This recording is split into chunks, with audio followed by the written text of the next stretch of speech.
Hola, muy buenas tardes. Bienvenidos al video de la lección número 1, el cual tiene como contenido la clasificación de los números reales y sus subconjuntos. Bueno, para empezar daremos una breve definición de lo que son los números reales. De acuerdo con esta definición que tenemos en esta presentación, es que los números reales consisten en cualquiera de los números que corresponda a un punto en la recta real. Para que entendamos un poquito esto, podemos ver que en la imagen que se encuentra en la parte superior tenemos una recta, la cual tiene números desde -4 hasta 0 y después de 0 hasta 4. El hecho de que tenga una flechita volteando hacia las orillas, esta flechita de aquí, quiere decir que pues puede seguir extendiéndose desde el número más grande que se nos puede ocurrir en los negativos como el número más grande que se nos puede ocurrir en los positivos. A este intervalo se le conoce como desde infinito negativo hasta el infinito positivo.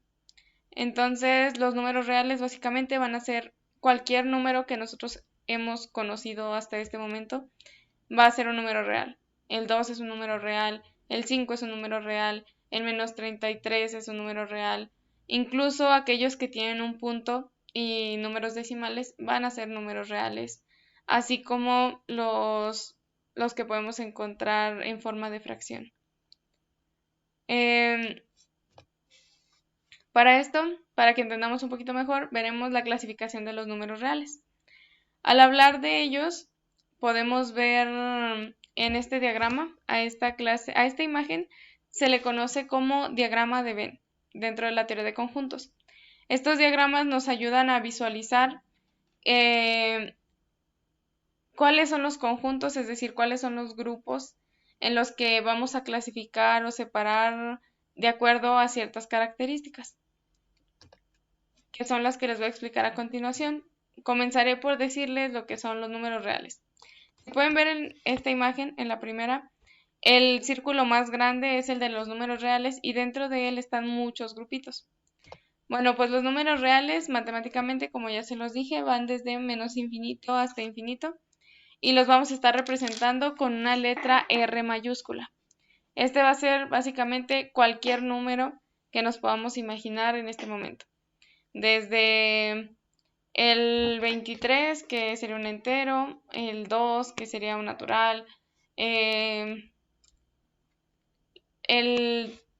3.33, que sería un racional, y los irracionales como pi o el número de Euler.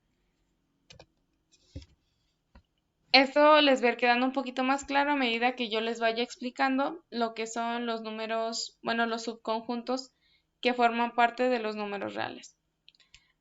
Bueno, en los números reales encontramos que el grupo más pequeño que hay son los naturales, que son los que se encuentran en la parte de abajo. ¿Por qué se pone dentro de todos? Es porque este va a entrar va a pertenecer al mismo tiempo a varios conjuntos. Entonces vamos a definirlo. El conjunto de números que nos sirve para contar, estos son los números naturales, se denotan con la letra N mayúscula de nuestro alfabeto, que es la que ya todos conocemos, está aquí, y se encuentran en el intervalo 0, infinito. En este caso podemos ver un corchete del lado izquierdo, eso quiere decir que el 0 se va a tomar en cuenta, forma parte del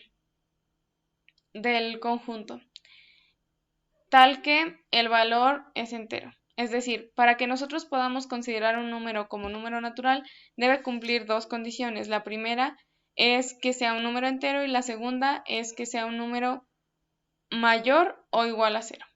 Entonces, podemos decir que los naturales son los enteros positivos y el 0.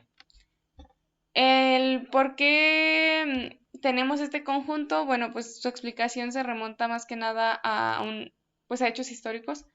El que las sociedades buscaran la manera de representar lo que veían y el contabilizarlo es lo que hizo que pudieran hacer uso de estos números.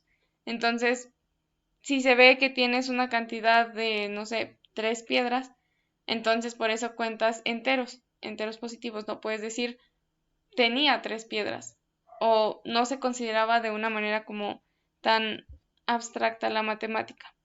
Entonces para esto se utilizaron los números entre el 0 y todos los positivos enteros hacia el infinito para poder describir estas cantidades que las personas de las civilizaciones, las primeras civilizaciones, pues podían visualizar. Entonces, ejemplos de esto pueden ser los que encontramos aquí, el 1, el 7, 31, cualquier número que podamos contar.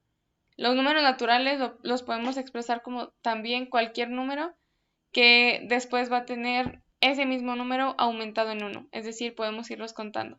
1, 2, 3, 4, 5, 6, así hasta la cantidad que se requiera. Los números enteros, por su parte, pues abarcan, como ya sabemos, como se ve en el diagrama, a los naturales, pero no son únicamente los naturales los que van a estar en este grupo. En su definición nos dice que es el conjunto de números enteros, que estos se representan con una letra Z y se conforman por los naturales y los opuestos a los naturales. Es decir, los enteros, decíamos que los naturales son enteros positivos, entonces los enteros en general van a ser enteros positivos y enteros negativos.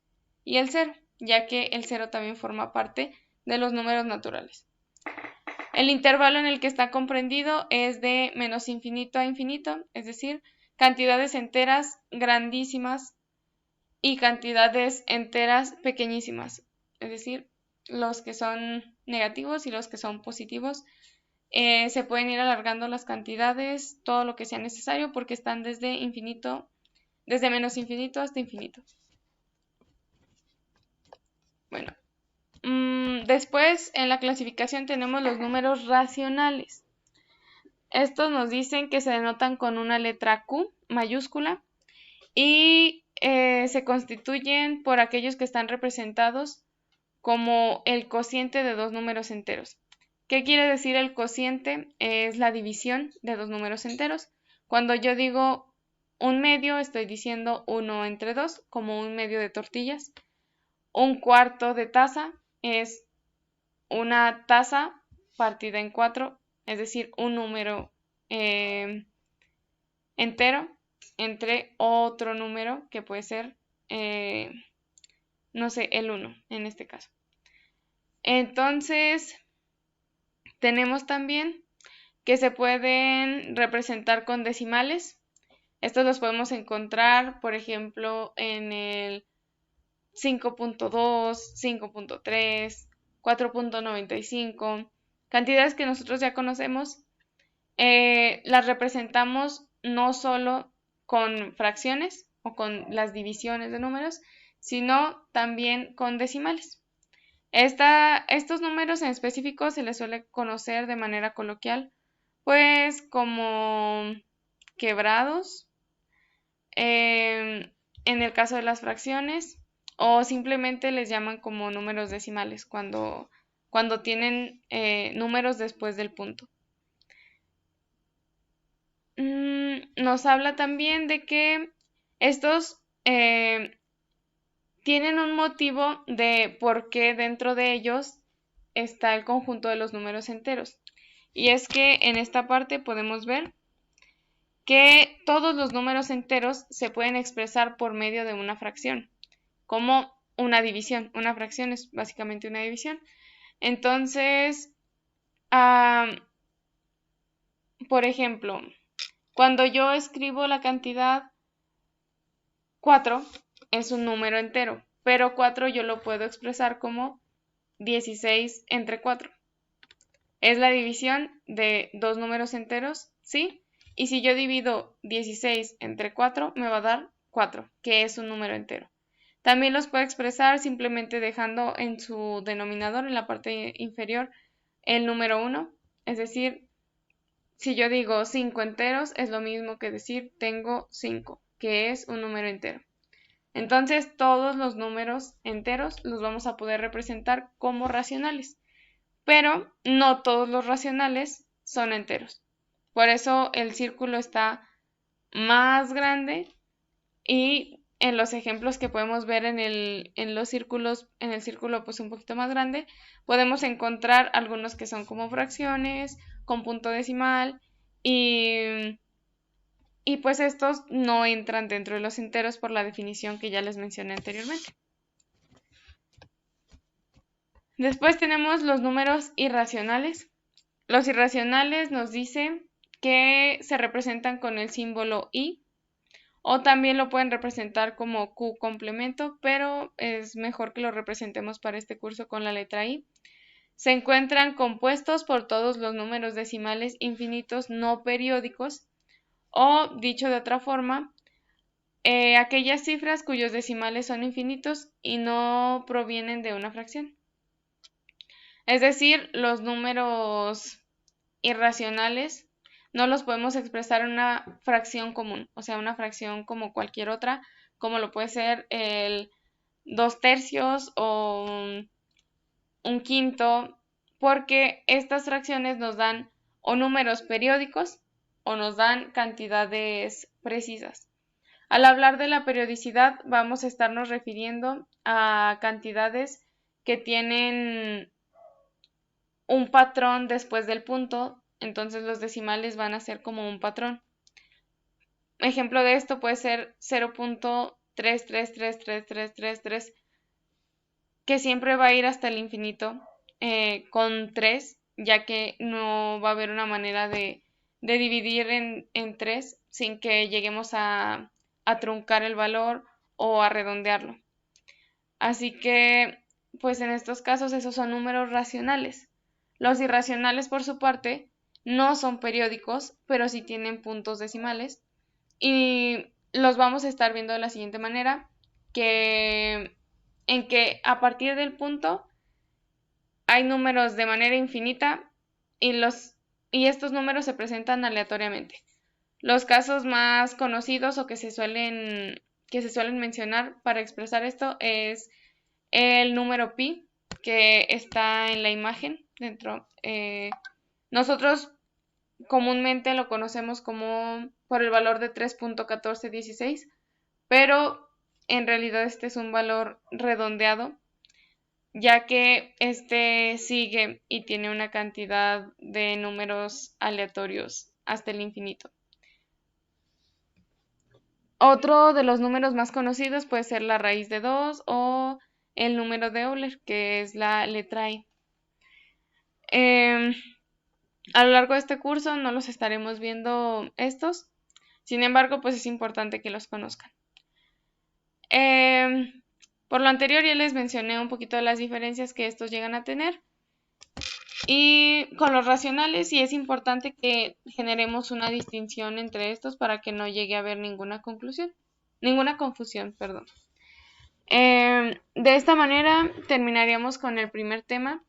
En la plataforma podrán estar viendo más material, hay una presentación y también se encuentran ahí las actividades junto con las instrucciones que deben seguir para realizarlas y llevar a cabo la entrega de estas. A lo largo de la semana les estaremos dando una retroalimentación de sus trabajos. Espero que el video les haya quedado muy claro. La presentación también se las haré llegar por medio de la plataforma. Sin más por decir, me despido y muchísimas gracias. Hasta luego.